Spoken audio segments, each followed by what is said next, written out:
La 39a edició del concurs de teatre Vila de Mislata va alçar el teló el divendres al Centre Cultural Carmen Alborch amb l'obra Cuirasses de Sara Kamer i Maria Albelda i posada en escena per la col·lectiva Imaginària de València.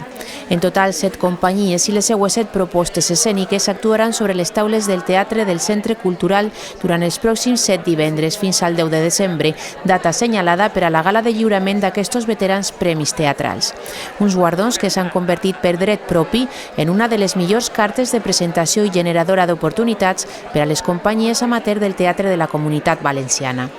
És una edició que té que ser bona perquè l'any passat, que va ser l'any de tot el Covid, va ser una edició boníssima. Totes les obres hi siren superbé, a pesar de que els actors tingueren que acondicionar un poc la seva manera de representar, d'assajar.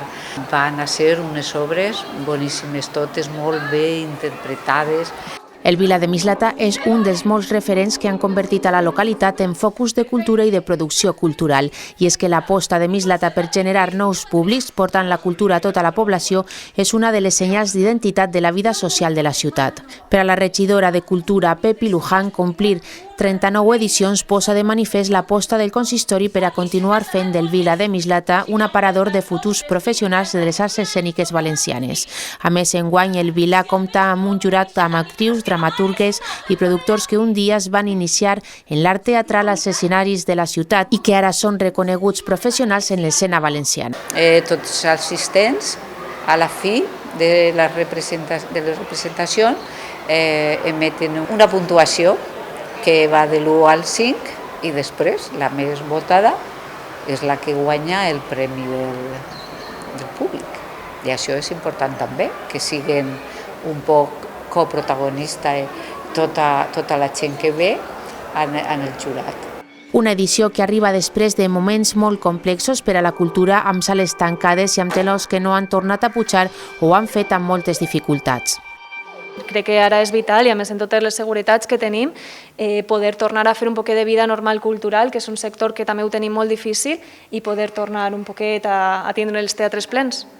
La programació d'aquesta edició ve marcada per primera vegada per una gran majoria d'obres de creació pròpia.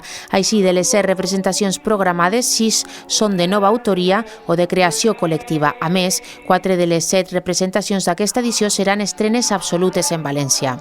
Cuirasses, de la companyia valenciana La Col·lectiva Imaginària, ha sigut l'obra encarregada de donar el tret d'eixida a esta nova edició del Vila de Mislata. Esta companyia naix del projecte Escena Erasmus de la Universitat de València i és la segona vegada que es presenta este concurs de teatre. Vam vindre fa 2 edicions amb una altra obra i vam rebre el segon premi de millor espectacle i sí que vam estar supercontentes. I l'any passat això volíem tornar, però la meitat de la companyia va caure malalta amb Covid i l'altra meitat va estar confinada just una setmana abans d'estrenar i per tant no vam poder vindre. També presentàvem Cuirasses i bé, l'hem tornat a presentar este any i ens han tornat a agafar, així que un gust poder fer-la i perquè sempre hem estat tractats superbé i la veritat és que Mislata és molt bona gent i molt bon públic i això mola molt. Cuirasses mostra la història de 4 joves que tornen al seu pis d'estudiants després de l'estiu i es troben un xicotet canvi. El propietari ha partit el pis en 2 per fer un apartament turístic en una de les meitats. A més, els puja el lloguer pel fet que el barri s'està revaloritzant. Marina, Rosa, Pau i Victòria es troben compartint un diminut espai que no poden pagar. L'acceptació de la nova situació els obliga a rellogar una de les habitacions i reconfigurar la seva quotidianitat al voltant de les necessitats d'una persona desconeguda. El concurs està organitzat per la Regidoria de Cultura de l'Ajuntament de Mislata. La recollida de les invitacions gratuïtes d'entrades es fa a través de la web del certamen concursteatremislata.com durant la setmana d'exhibició de les obres i fins al mateix dia de la interpretació. I a mi em fa pena, si no pots aguantar el ritme, és que aquest treball no espera tu. Quan siga cap de departament t'hauré d'acomiadar